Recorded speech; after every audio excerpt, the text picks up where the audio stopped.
Lektion 1. Neue Möglichkeiten nutzen.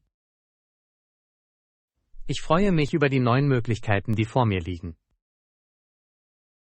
Es ist immer aufregend, neue Wege zu beschreiten, nicht wahr? Unbedingt. Aber was ist, wenn dabei etwas schief geht? Das ist ein berechtigtes Anliegen. Risiken können einschüchternd sein. Ich möchte meine aktuelle Position jedoch nicht gefährden. Ich verstehe. Es ist wichtig, die Vor- und Nachteile sorgfältig abzuwägen. Warst du jemals mit einem solchen Dilemma konfrontiert? Ja, ich habe einmal über einen Jobwechsel nachgedacht und mir Sorgen um die Unsicherheit gemacht. Wie bist du damit umgegangen?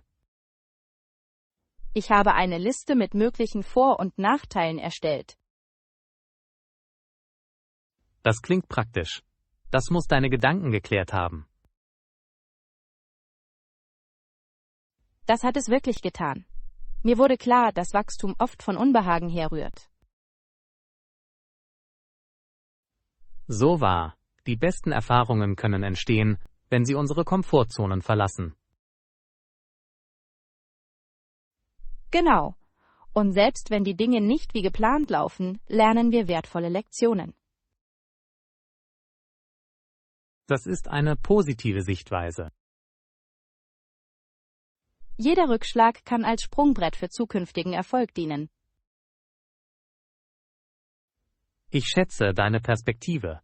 Es hilft, einige meiner Ängste zu lindern. Denken Sie daran, es ist in Ordnung, vorsichtig zu sein. Aber lassen Sie sich nicht von Angst zurückhalten. Das nehme ich mir zu Herzen. Welche Schritte schlagen Sie vor, um eine Entscheidung zu treffen?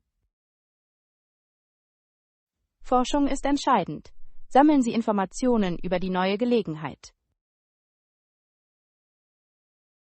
Das macht Sinn. Wissen wird mein Selbstvertrauen stärken. Versuchen Sie auch, sich mit Leuten zu vernetzen, die Erfahrung in diesem Bereich haben. Tolle Idee. Von anderen zu lernen, kann wertvolle Erkenntnisse liefern. Vertraue letztendlich deinen Instinkten. Sie leiten uns oft gut. Danke für deine Ermutigung. Ich fühle mich eher bereit, Veränderungen anzunehmen. Auf neue Abenteuer und das Wachstum, das sie mit sich bringen. Prost darauf. Nehmen wir die vor uns liegenden Herausforderungen mit Zuversicht an. Lektion 2. Teamzusammenarbeit. Es ist wichtig, dass wir zusammenarbeiten, um es besser zu machen. Ich stimme voll und ganz zu. Zusammenarbeit kann zu fantastischen Ergebnissen führen. Ich freue mich, das zu hören. Teamwork fördert die Kreativität. Unbedingt. 2 Köpfe sind oft besser als einer. Haben Sie Vorschläge, wie wir unsere Ideen verbessern können? Ja. Vielleicht sollten wir eine Brainstorming-Sitzung abhalten. Das klingt perfekt. Ein freier Gedankenfluss kann Innovationen auslösen. Genau. Wir sollten einen sicheren Raum schaffen, in dem Ideen ohne Urteilsvermögen ausgetauscht werden können. Ich werde einige Aufforderungen vorbereiten, um unserer Kreativität freien Lauf zu lassen. Wunderbar. Es wird alle ermutigen, ihren Beitrag zu leisten. Sie können sich gerne an das Team wenden, um Beiträge zu erhalten. Das werde ich. Je vielfältiger unsere Ideen sind, desto stärker wird unser Projekt sein. Genau. Verschiedene Perspektiven können Chancen aufdecken, die wir möglicherweise verpassen. Ich bin gespannt, was alle auf den Tisch bringen. Lassen Sie uns die Brainstorming-Sitzung für nächste Woche planen. Das klingt toll. Ich werde eine Kalendereinladung verschicken. Perfekt. Ich glaube, das wird auch die Moral unseres Teams stärken. Ja, wenn Sie alle einbeziehen, fühlen Sie sich geschätzt und einbezogen. Es stärkt auch unsere Bindungen als Kollegen. Zusammenarbeit fördert ein positives Arbeitsumfeld. Auf die gemeinsame Umsetzung eines erfolgreichen Projekts. Lektion 3. In der Stadt navigieren. Laut dieser Karte müssen wir weitere 3 Blocks geradeaus gehen. Das klingt einfach genug. Bist du sicher, dass wir den richtigen Weg gehen? Ja. Nach 3 Blocks sehen Sie den Bahnhof auf der linken Seite. Perfekt. Ich freue mich darauf, die Stadt mit dem Zug zu erkunden. Züge bieten eine so bequeme Art, sich fortzubewegen, nicht wahr? Unbedingt. Außerdem ist es eine hervorragende Gelegenheit, die Sehenswürdigkeiten zu besichtigen. Ich liebe es, Züge zu fahren. Die Aussicht aus den Fenstern kann spektakulär sein. Ja, es fühlt sich jedes Mal wie ein Mini-Abenteuer an. Warst du in vielen Zügen in anderen Städten? Habe ich. Jede Stadt hat ihr einzigartiges Zugsystem und ihre eigene Erfahrung. Das ist interessant. Ich freue mich darauf, sie zu vergleichen. Stell dir die Geschichten vor, die wir nach dieser Reise haben werden. Apropos Geschichten. Kannten Sie die Geschichte dieses Bahnhofs? Ich habe es noch nicht recherchiert, aber ich würde gerne mehr erfahren. Viele Bahnhöfe haben eine faszinierende Geschichte, die mit der Entwicklung der Städte verbunden ist. Mir gefällt, wie Geschichte in unser tägliches Leben an solchen Orten verwoben ist. Ja. Es vermittelt ein tiefes Gefühl der Verbundenheit mit der Vergangenheit. Und jetzt sind wir Teil dieser Geschichte und fahren mit dem Zug. Genau. Jede Reise trägt zu dieser fortlaufenden Geschichte bei. Ich kann es kaum erwarten, an Bord zu steigen und unser nächstes Abenteuer zu beginnen. Hier geht es darum, gemeinsam neue Orte und Erlebnisse zu entdecken. Lektion 4. Unsere Geschichte entdecken. Wussten Sie, dass die Ureinwohner vor Tausenden von Jahren an den Ufern der Vermilion Lakes zelteten? Ja, darüber habe ich gelesen. Es ist faszinierend, über ihre Verbindung zu diesem Land nachzudenken. Unter dem windgepeitschten Gipfel des Mount Rundle müssen sie sich so klein und doch mächtig angefühlt haben. Unbedingt. Die Landschaft ist atemberaubend. Es muss ein herrlicher Anblick für sie gewesen sein.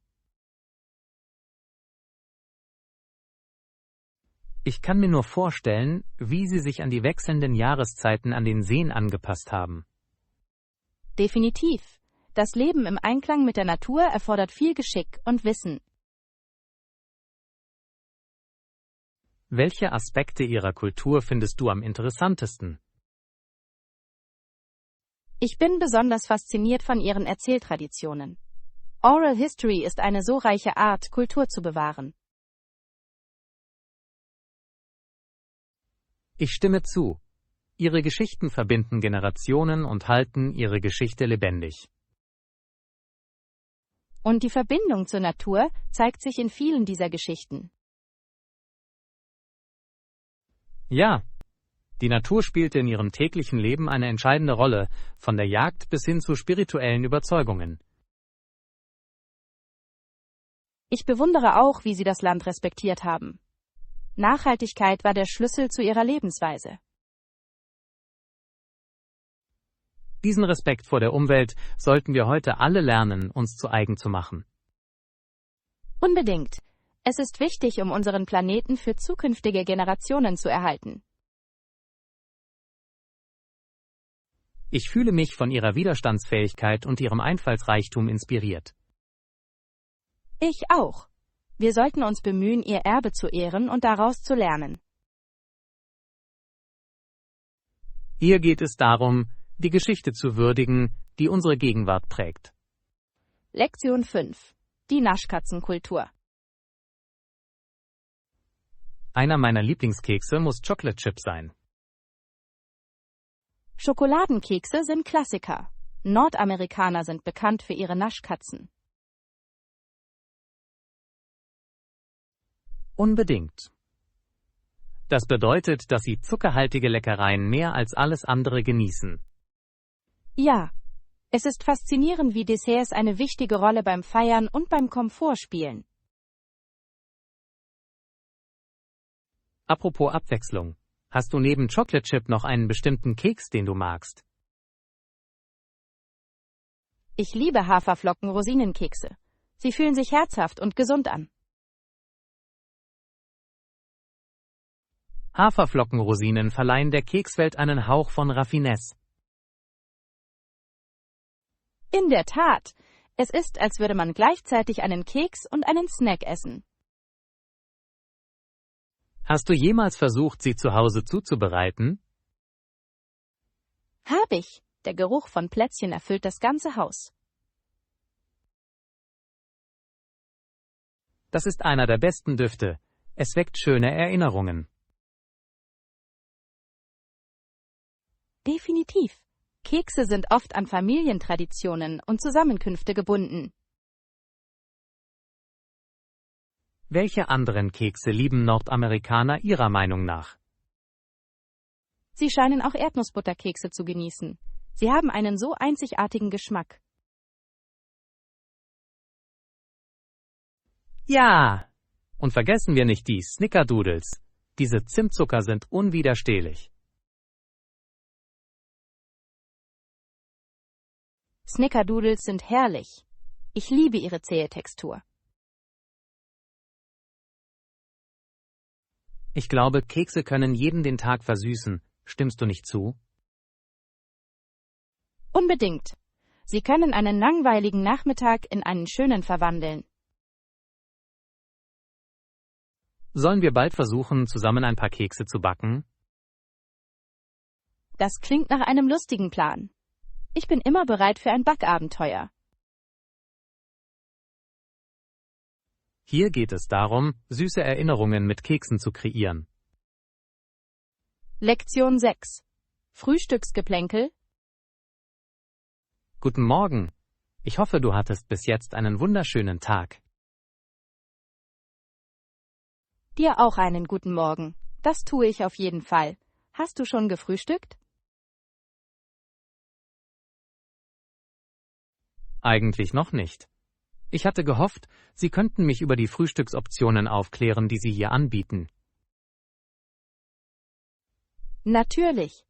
Dieser Ort ist berühmt für seine flauschigen Pfannkuchen. Du solltest sie auf jeden Fall probieren. Pfannkuchen klingen herrlich. Bieten Sie irgendwelche Beläge für diese Pfannkuchen an?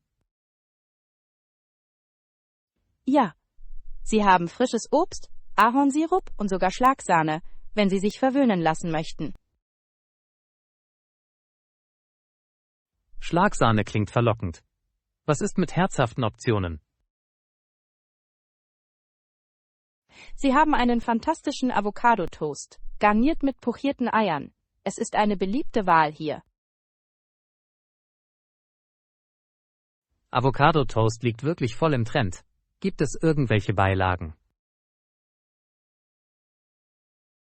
Ja, es beinhaltet normalerweise einen kleinen Salat oder geröstete Tomaten als Beilage. Das klingt nach einer perfekten Kombination. Irgendwelche Empfehlungen für einen Drink? Ihr frisch gepresster Orangensaft ist einfach fantastisch. Du solltest es versuchen. Ich liebe Orangensaft. Es würde perfekt zu den Pfannkuchen oder zum Toast passen. Unbedingt. Und wenn Sie Kaffee bevorzugen, ist Ihr Cappuccino wunderbar cremig. Klingt nach einer schwierigen Entscheidung. Vielleicht sollte ich beide Frühstücksartikel bestellen? Warum nicht? Es ist immer gut, sich ein herzhaftes Frühstück zu gönnen. Ich stimme sicherlich zu. Was für eine herrliche Art, den Tag zu beginnen. In der Tat, gutes Essen kann wirklich den Ton für einen wunderbaren Morgen angeben. Nun, ich bin bereit zu bestellen. Danke für die ausgezeichneten Vorschläge. Du bist herzlich willkommen. Ich hoffe, Sie genießen Ihr Essen genauso wie ich. Ich kann es kaum erwarten. Auf ein köstliches Frühstückserlebnis. Lektion 7. Die nostalgischen Turniere. Erinnerst du dich an den Trubel um die Amateurturniere Mitte der 90er? Unbedingt. Die Energie war spürbar, besonders während dieser Meisterschaftsspiele. Ich erinnere mich an die Begeisterung für das Finale 1994. Es fühlte sich an, als würden alle zuschauen. Ja, die Spannung war aufregend. Bei den Außenseitern waren alle am Rand ihrer Sitze. Ich fand das Turnier 1995 noch besser. Es gab so viele unerwartete Wendungen. In der Tat. Hast du die Last-Minute-Aufnahme gesehen, die alles verändert hat? Es war legendär. Dieser Moment war ikonisch. Die Spieler wurden an diesem Tag sofort zu Helden. Und wie steht es mit den Rivalitäten, die sich entwickelt haben? Sie haben so viel Drama hinzugefügt. Oh ja. Die Fans würden mit solcher Leidenschaft chanten und jubeln. Es war ein ziemliches Spektakel. Ich erinnere mich noch an die Festparaden. Diese Athleten wurden wie Rockstars behandelt.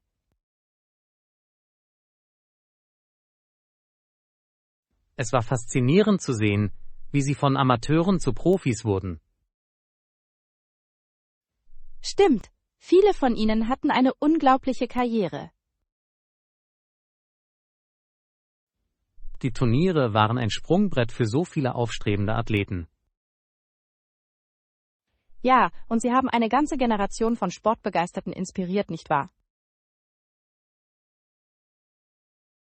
Ich frage mich, wie die heutigen Turniere in Zukunft in Erinnerung bleiben werden. Hoffentlich werden sie genauso wirkungsvoll sein wie die aus den 90er Jahren. Angesichts der Tatsache, dass so viele Talente auftauchen, sieht die Zukunft in der Tat rosig aus. Lektion 8. Ein Wanderabenteuer. Es ist wunderbar, dich nach all der Zeit wiederzusehen. In der Tat ist es ewig her. Ich vermisse unsere Wandertouren. Mir geht es genauso. Wann werden wir unser nächstes Abenteuer beginnen? Wie wäre es, wenn wir uns um 9 Uhr morgens treffen? Das klingt ausgezeichnet. Das wird uns genug Zeit geben, um den Tag zu genießen. Perfekt. Übrigens, erinnerst du dich an das letzte Mal, als wir den Green Mountain hinaufgewandert sind? Wie könnte ich das vergessen? Ich hätte fast meinen Schuh in dieser schlammigen Pfütze verloren. Das war saukomisch. Ich lache immer noch jedes Mal, wenn ich darüber nachdenke. Ich war damals nicht so amüsiert, aber jetzt ist es eine schöne Erinnerung. Lassen Sie uns dieses Mal die schlammigen Gebiete meiden. Einverstanden. Vielleicht könnten wir Wanderstöcke für eine bessere Stabilität mitbringen? Exzellente Idee. Sie werden uns sicherlich helfen, knifflige Wege zu beschreiten. Welche Snacks sollten wir für die Wanderung einpacken? Ich schlage Trailmix und etwas Obst vor. Oh, vergiss die Schokolade nicht. Wie konnte ich das vergessen? Schokolade ist für eine Wanderung unverzichtbar. Sind wir jetzt wieder bereit für die Herausforderung des Kletterns? Unbedingt. Ich freue mich darauf, diese Trails zu erobern. Ich schätze, wir müssen uns dehnen, bevor wir anfangen. Definitiv. Wir wollen keinen Muskel zerren. Vielleicht könnte ich ein paar Strecken demonstrieren. Das würde mir gefallen. Du warst schon immer der Flexiblere. Es dreht sich alles um Praxis. Ich werde mit Begeisterung führen. Ich schätze dein Vertrauen. Diese Wanderung wird ein Knaller. Das wird es bestimmt. Abenteuer erwarten uns in der freien Natur. Ich kann es kaum erwarten bis Samstag. Die Berge rufen, und wir müssen los. Lektion 9. Eine heitere Reise.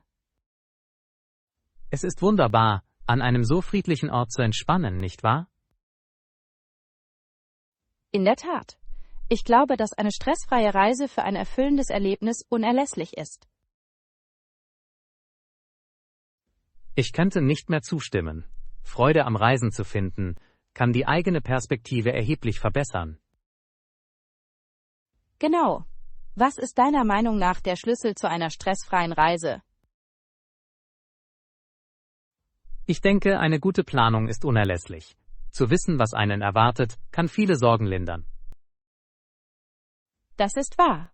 Allerdings muss man auch Raum für Spontanität lassen, finden Sie nicht auch? Unbedingt. Unerwartete Abenteuer führen oft zu den besten Geschichten.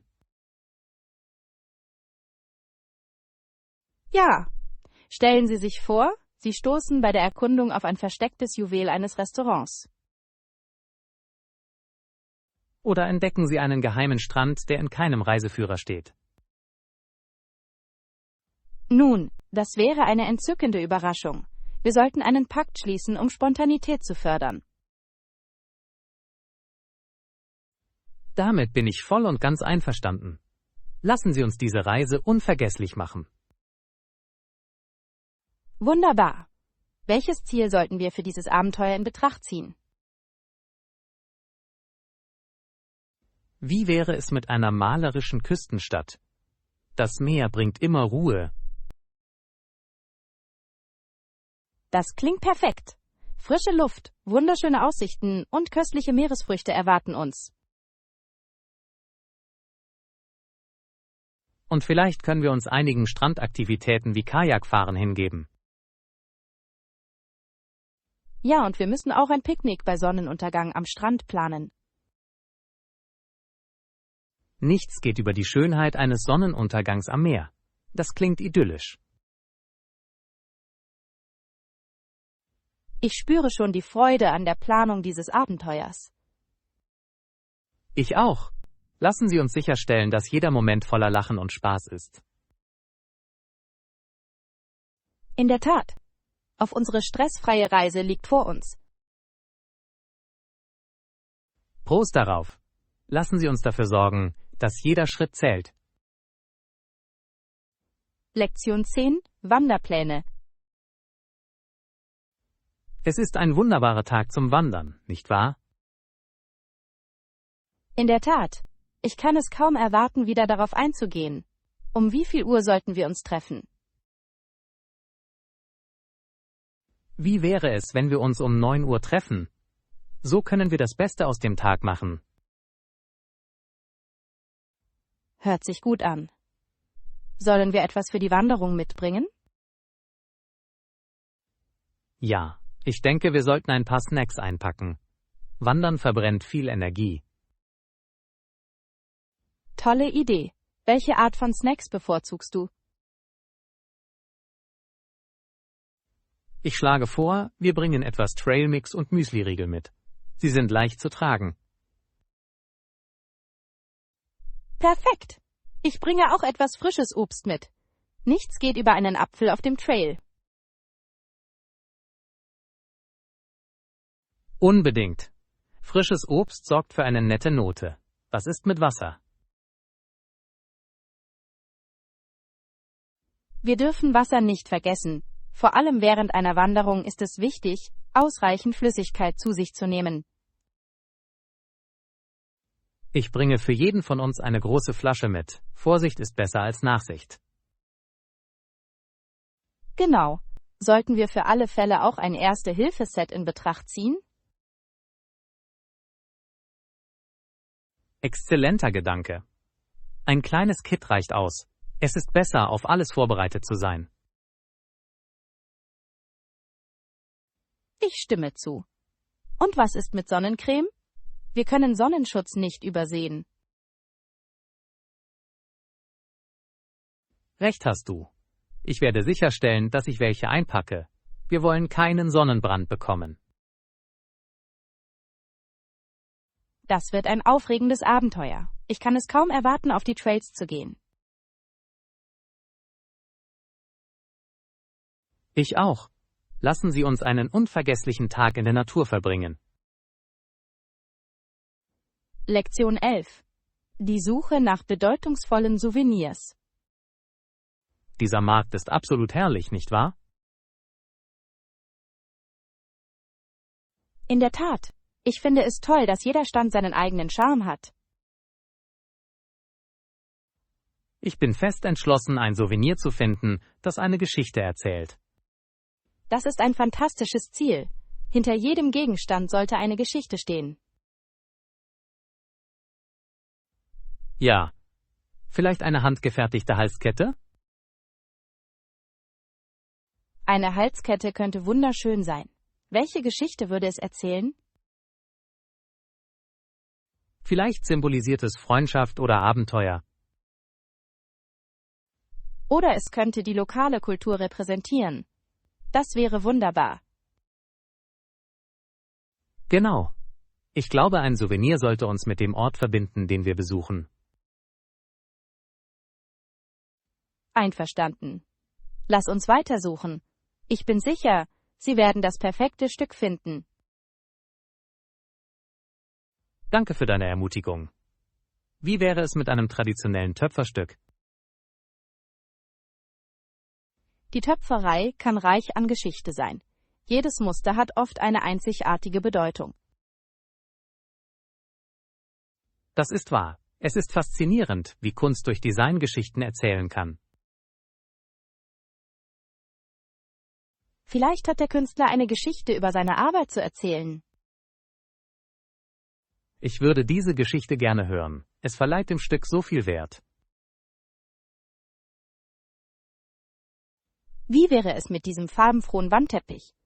Es sieht faszinierend aus. Das ist umwerfend. Es scheint eine lokale Legende abzubilden. Geschichten durch Kunst verbessern wirklich das Reiseerlebnis, nicht wahr? Unbedingt. Dadurch fühlen wir uns mehr mit der Kultur verbunden. Ich denke, wir sind auf dem richtigen Weg. Das perfekte Souvenir ist da draußen. Ich spüre es in meinen Knochen. Abenteuer erwarten uns, während wir die Gegend erkunden. Ja, lasst uns unsere Suche mit offenem Herzen und Neugierde fortsetzen. Ich bin mir sicher, dass wir gemeinsam etwas ganz Besonderes finden werden. Lektion 12. Reisegeschichten. Es ist immer faszinierend, von Reiseerlebnissen zu hören. Welche Städte hast du besucht? Ich habe New York, Chicago und London erkundet. Jede Stadt hat ihren einzigartigen Charme. Das sind wunderbare Entscheidungen. Was hat dir an New York am meisten gefallen? Die Energie ist unübertroffen. Ich habe es geliebt, über den Times Square zu laufen. Es ist lebendig und voller Leben. Ich stimme zu. New York ist wie eine zum Leben erwachte Filmszene. Was ist mit Chicago?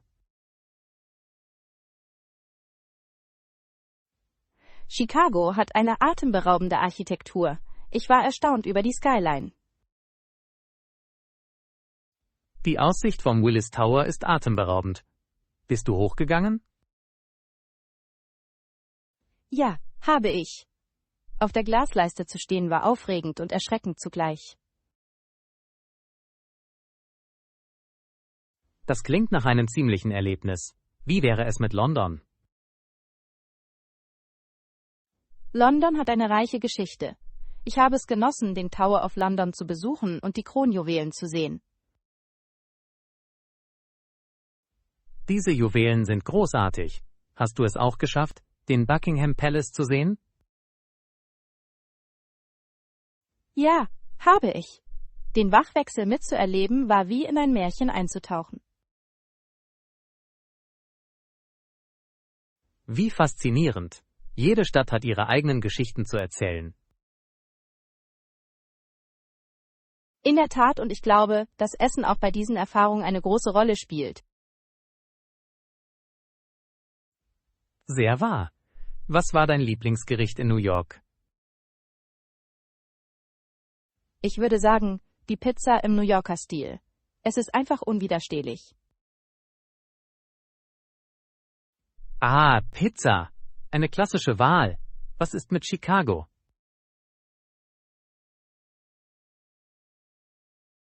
Die Deep Dish Pizza in Chicago ist legendär. Es ist eher wie ein Kuchen. Das kann ich mir vorstellen. Und London hat eine so vielfältige Küche. Was hast du dort versucht? Ich habe traditionelle Fish and Chips genossen. Es war köstlich und beruhigend. Ich muss diese Städte zu meiner Reiseliste hinzufügen. Danke, dass du deine Erfahrungen geteilt hast. Lektion 13. Erinnerungen an den Strand. Was für ein wunderschöner Tag. Ich freue mich riesig, am Strand zu sein. In der Tat. Es ist die perfekte Kulisse, um all die schönen Momente festzuhalten, die wir hier erleben werden. Ich stimme voll und ganz zu. Wie sollen wir unseren Tag dokumentieren? Ich schlage vor, viele Fotos zu machen. Ein Bild sagt schließlich mehr als 1000 Worte.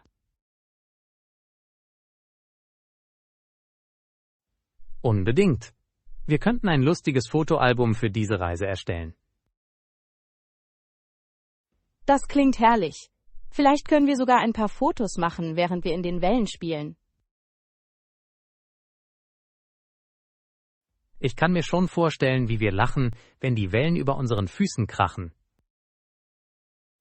Ja. Es wird so viel Spaß machen, auf diese ehrlichen Momente später zurückzublicken. Wir sollten auch versuchen, den Sonnenuntergang einzufangen. Die Farben werden umwerfend sein.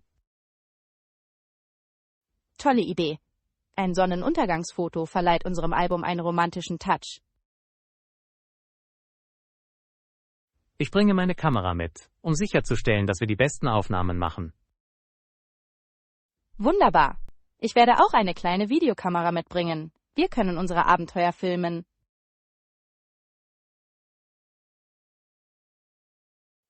Wie aufregend. Vielleicht können wir unsere Versuche, eine Sandburg zu bauen, filmen. Oh ja. Mal sehen, ob wir etwas schaffen können, das einen Preis wert ist. Ich glaube, das können wir. Und dann könnten wir den unvermeidlichen Zusammenbruch unseres Meisterwerks dokumentieren. Das wird ein ziemliches Spektakel. Lachen garantiert. Es scheint, dass wir einen perfekten Plan für unseren Strandtag haben. Ich kann es kaum erwarten, diese besonderen Momente zusammen festzuhalten. Auf einen Tag voller Freude, Lachen und bleibender Erinnerungen. Lektion 14. Die teure Autoreparatur. Ich habe kürzlich meinen Oldtimer in den Laden gebracht. Wie aufregend. Diese Oldtimer haben oft wundervolle Geschichten. In der Tat, aber Sie sagten, die benötigten Teile seien teuer und arbeitsintensiv. Das klingt ziemlich frustrierend. Über welche Teile sprechen wir? Die Motorkomponenten waren schwer zu finden und sie sind ziemlich teuer. Ah, ich verstehe. Oldtimer benötigen oft seltene Teile, nicht wahr?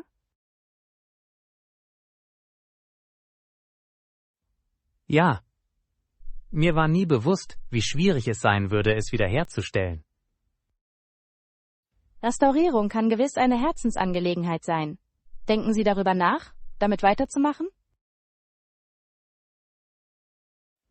Ich bin versucht, aber die Kosten summieren sich immer weiter. Haben Sie darüber nachgedacht, Teile online zu beziehen? Das habe ich, aber ich mache mir Sorgen um die Qualität dieser Teile. Das ist ein berechtigtes Anliegen. Qualität ist für Vintage-Restaurationen von entscheidender Bedeutung. Genau, ich möchte die Integrität des Autos bewahren. Sie können sich auch an lokale Enthusiasten wenden, um Rat zu erhalten. Das ist ein ausgezeichneter Punkt. Sie könnten wertvolle Einblicke und Kontakte haben. Und über sie könnten Sie möglicherweise Teile zu besseren Preisen finden. Das klingt vielversprechend. Ich werde diese Option auf jeden Fall prüfen. Das solltest du. Das könnte zu erstaunlichen Entdeckungen führen. Vielleicht könnte ich sogar einige Teile mit anderen Enthusiasten austauschen. Der Handel könnte eine großartige Möglichkeit sein, Geld zu sparen und Verbindungen aufzubauen. Ich mag den Klang davon. Das macht die Reparatur zu einer Gemeinschaftsleistung. Genau. Es würde der gesamten Erfahrung mehr Wert verleihen. Danke für deine Ermutigung. Ich bin optimistischer. Lektion 15. Perspektiven der Krankenpflege. Es ist interessant, wie sich Berufe im Laufe der Zeit entwickeln, nicht wahr?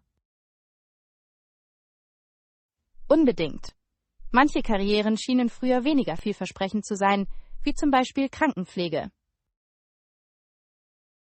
Ja, besonders in früheren Jahrzehnten. Die einzig respektablen Krankenschwestern waren oft solche mit Erfahrung. Genau. Viele Menschen betrachteten die Krankenpflege zunächst nicht als legitimen Beruf. Es wurde oft als eine Rolle in erster Linie für Frauen ohne Hochschulbildung angesehen. Sehr wahr. Das Engagement, das in der Pflege erforderlich ist jedoch immens. Das ist es auf jeden Fall. Die Fähigkeiten, die Krankenschwestern entwickeln, sind von entscheidender Bedeutung, doch sie wurden viele Jahre lang übersehen. Heutzutage wird die Krankenpflege als wichtiger Beruf anerkannt, der Respekt verdient. Ja. Die Pandemie hat die Bedeutung von Krankenschwestern besonders hervorgehoben. Unbedingt. Sie arbeiteten unermüdlich und gefährdeten ihre eigene Gesundheit. Es ist faszinierend, wie sich Wahrnehmungen mit der Zeit und den Umständen ändern können. In der Tat. Heute sind Pflegeprogramme streng und hoch angesehen. Sie erfordern sicherlich eine umfangreiche Ausbildung. Was hat Ihrer Meinung nach zu dieser Veränderung geführt? Ich glaube, dass die Beiträge der medizinischen Versorgung und der Angehörigen der Gesundheitsberufe stärker anerkannt werden. Das macht absolut Sinn. Die Gesellschaft hat begonnen, Mitgefühl und Können gleichermaßen zu schätzen. Ja, und die Medien spielen auch eine wichtige Rolle bei der Gestaltung der öffentlichen Wahrnehmung.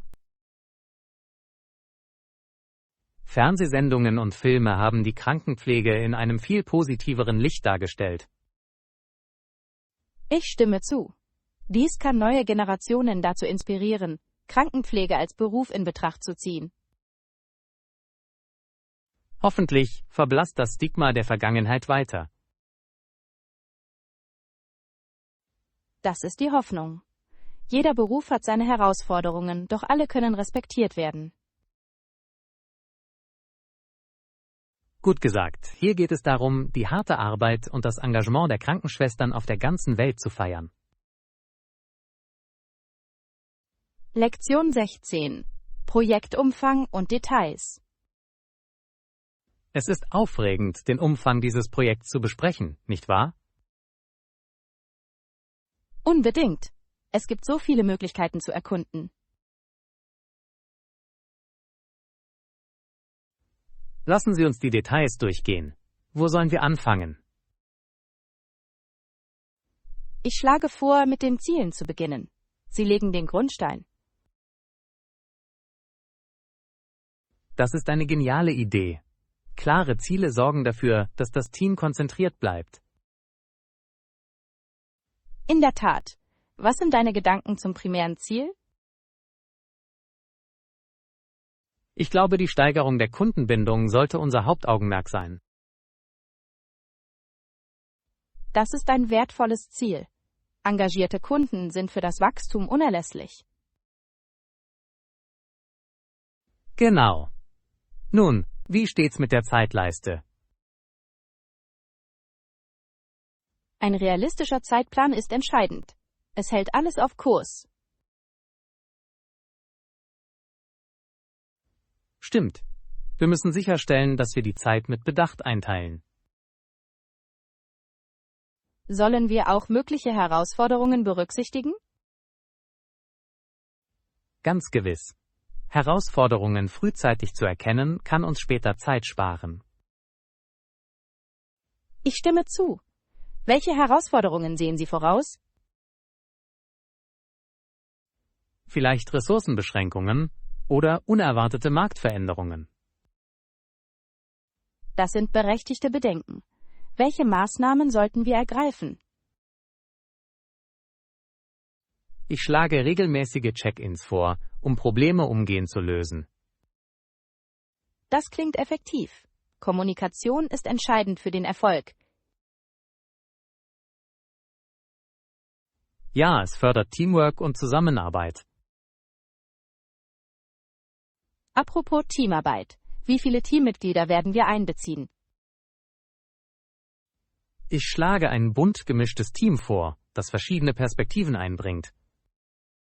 Vielfalt führt oft zu innovativen Lösungen, nicht wahr? Genau. Verschiedene Sichtweisen können Kreativität anregen. Was ist nun mit Budgetüberlegungen? Wir müssen einen realistischen Haushalt aufstellen. Finanzielle Klarheit ist entscheidend. Unbedingt. Ein gut geplantes Budget verhindert zu hohe Ausgaben. Sollen wir Notfallfonds für unerwartete Ausgaben einbeziehen? Das ist eine hervorragende Idee.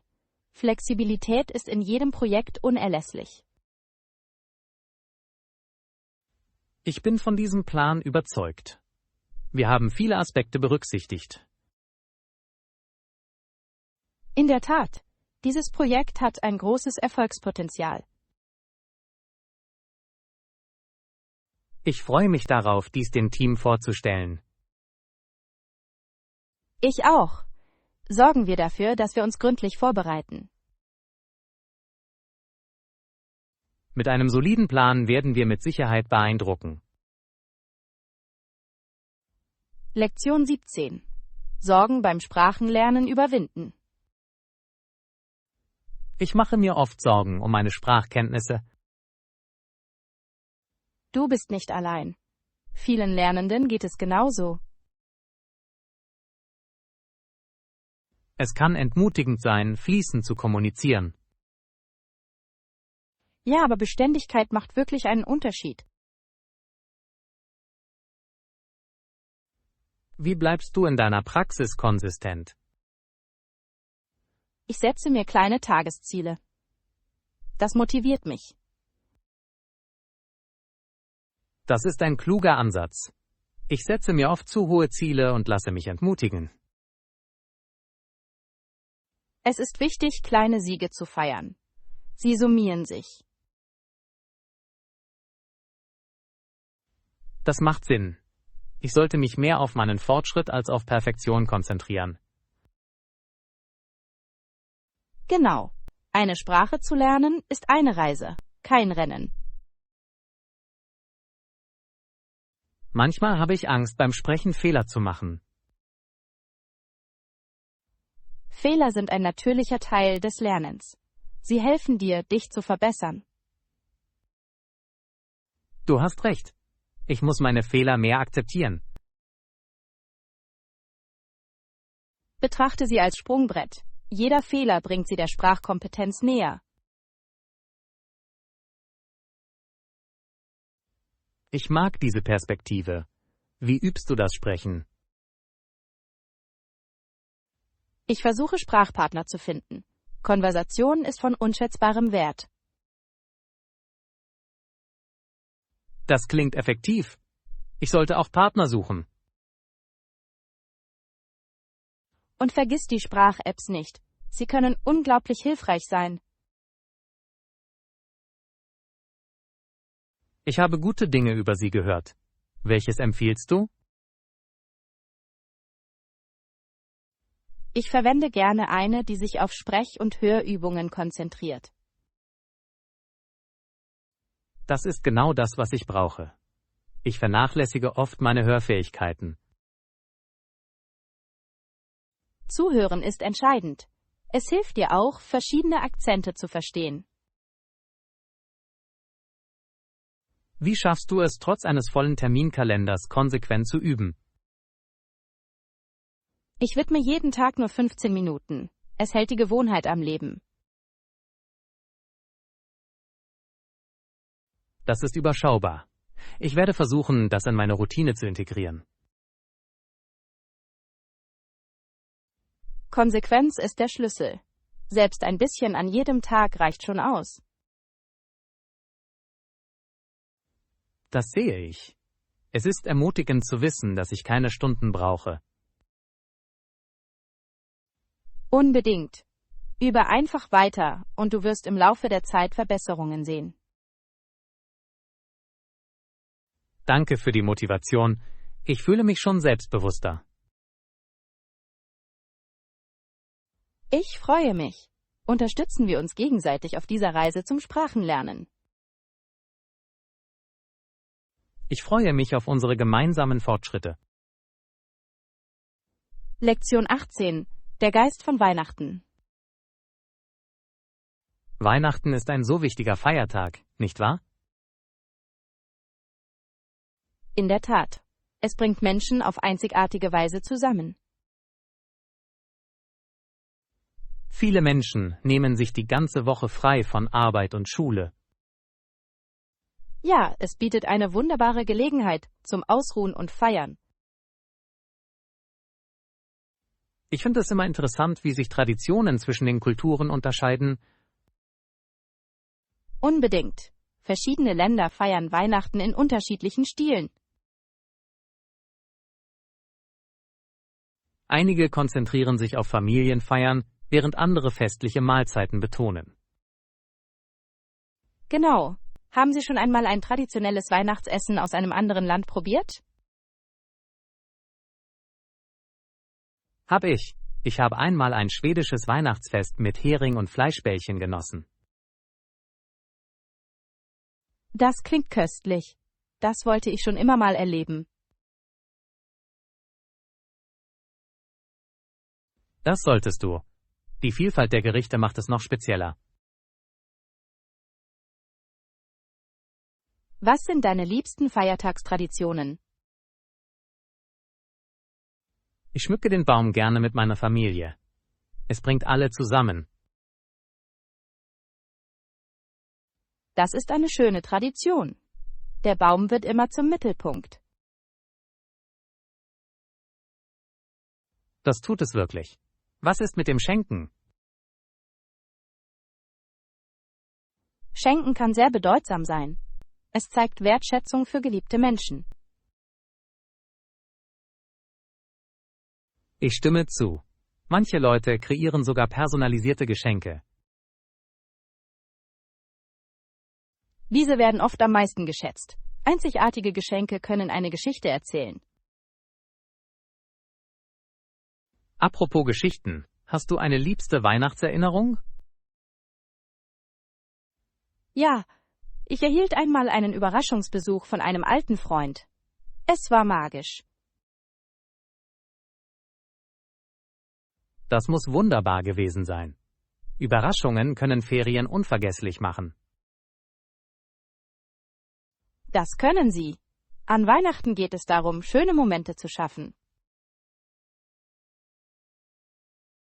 Denkst du, der Geist des Gebens sollte über die Familie hinausgehen? Ausgehen? Unbedingt. Freude mit Bedürftigen zu teilen, steigert die Urlaubsstimmung. Ein wunderbares Gefühl.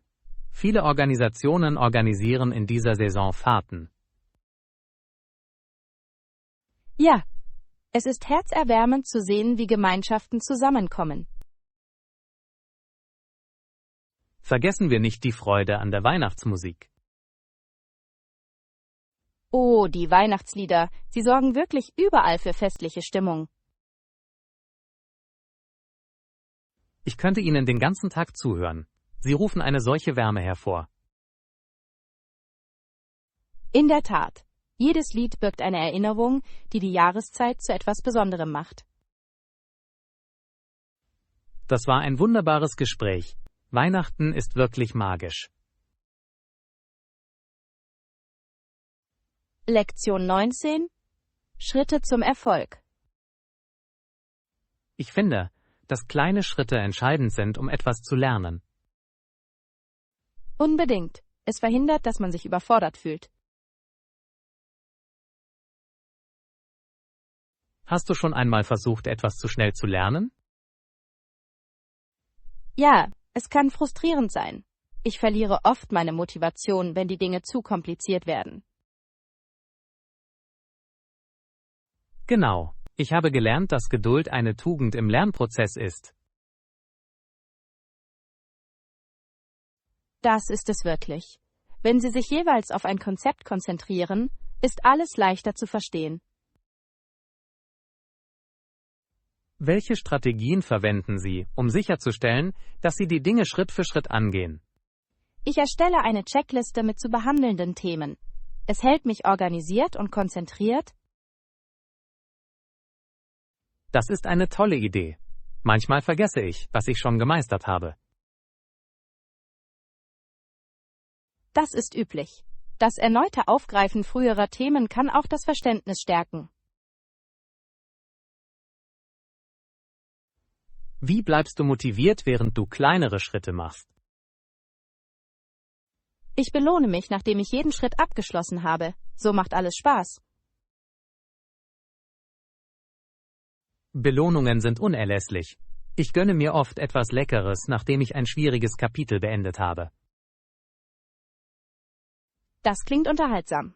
Positive Verstärkung hilft wirklich dabei, die Begeisterung aufrechtzuerhalten.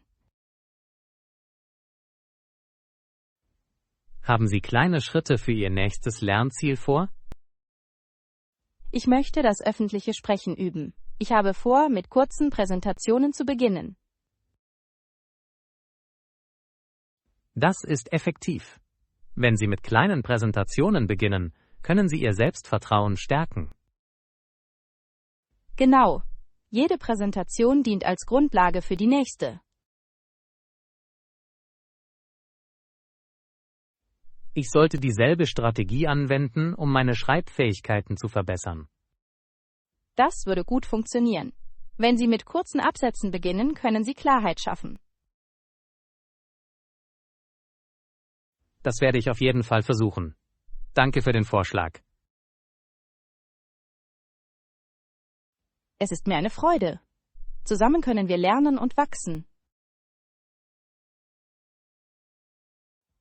Ich freue mich zu sehen, wie diese kleinen Schritte zu erheblichen Fortschritten führen. Ich auch. Konsequenter Einsatz zahlt sich auf lange Sicht aus. Unbedingt. Erinnern wir uns gegenseitig daran, geduldig zu bleiben. Ja. Geduld, kleine Schritte und Belohnungen sind unsere Schlüssel zum Erfolg. Gemeinsam werden wir unsere Lernziele erreichen. Lektion 20. Das Abenteuer des Flugverkehrs. Haben Sie jemals den Nervenkitzel einer Flugreise erlebt? Oh, viele Male. Es fühlt sich jedes Mal wie ein Abenteuer an.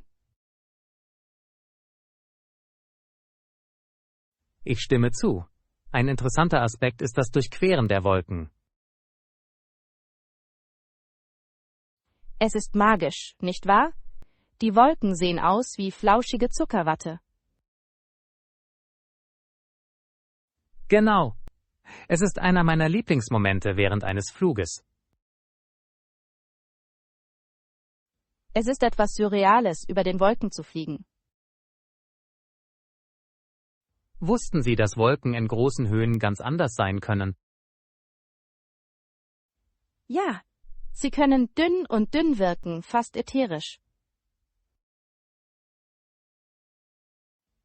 Ich bin einmal bei Sonnenuntergang geflogen. Die Wolken waren in leuchtenden Farben bemalt. Das muss atemberaubend gewesen sein. Sonnenuntergänge von einem Flugzeug aus sind spektakulär. In der Tat. Es hat mich jegliche Flugangst vergessen lassen. Fliegen kann für manche Menschen einschüchternd sein. Stimmt. Ich empfehle oft Ablenkungstechniken wie Filme schauen. Das ist eine gute Idee. Musik kann auch helfen, die Nerven zu beruhigen. Was macht dir am Fliegen am meisten Spaß? Ich genieße die Vorfreude, ein neues Ziel zu erreichen. Dieses Gefühl von Abenteuer ist berauschend. Bevorzugen Sie Fenster- oder Gangplätze? Ich liebe Fensterplätze. Die Aussicht ist einfach zu schön, um sie zu verpassen. Ich bin eher ein Gangsitzer. Ich mag es, meine Beine ausstrecken zu können. Das ist eine praktische Wahl. Komfort ist besonders auf langen Flügen unerlässlich. Unbedingt. Bist du schon einmal auf Turbulenzen gestoßen? Ja, habe ich.